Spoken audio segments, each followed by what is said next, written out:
ओम शांति।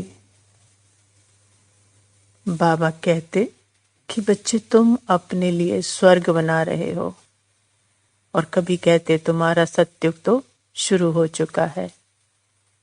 तो क्या है ये स्वर्ग या सत्युग? स्वर्ग मतलब जब सारी रगें बाहर फैलाई हुई थी माइंड बॉडी के द्वारा, लेकिन अब अपनी रग को जान गए कि मैं कौन?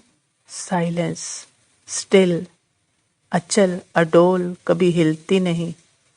इस अपने सत्य को जान गए तो जितनी भी ये माइंड बॉडी की रगें थी मैं मेरे वाली, जो पहचान बना रखी थी एक एक संकल्प, फीलिंग, इमोशन से अटेंशन दे रखा था, तो ये अपने सत्य को जानते ही ये सारी रगें अंदर की तरफ साइलेंस में मर्ज होती जा रही हैं।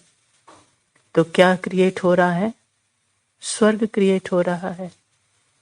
और यही अगर मैं मेरा लगाकर माइंड बॉडी को उसी से पहचान बनाकर सब कुछ हो रहा था, तो रगें बाहर फैली हुई हैं, अर्थात अटेंशन बाहर फैला हुआ है, तो नर्क ही है।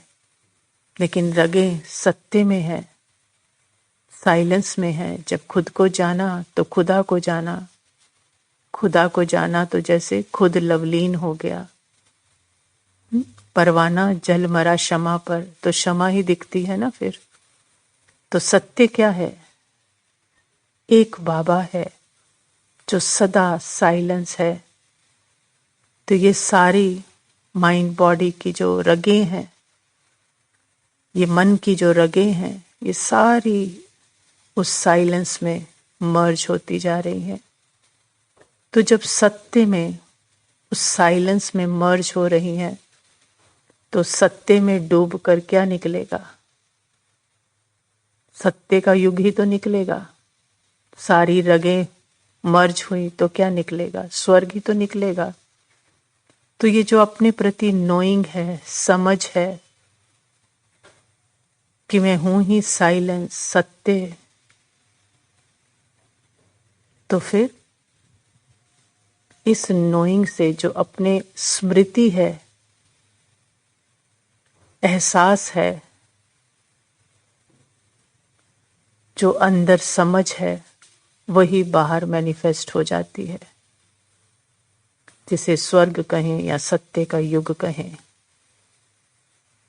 ये है बाबा कहते तुम अपने लिए स्वर्ग क्रिएट कर रहे हो या सत्युग की रचना कर रहे हो। ओम शांति।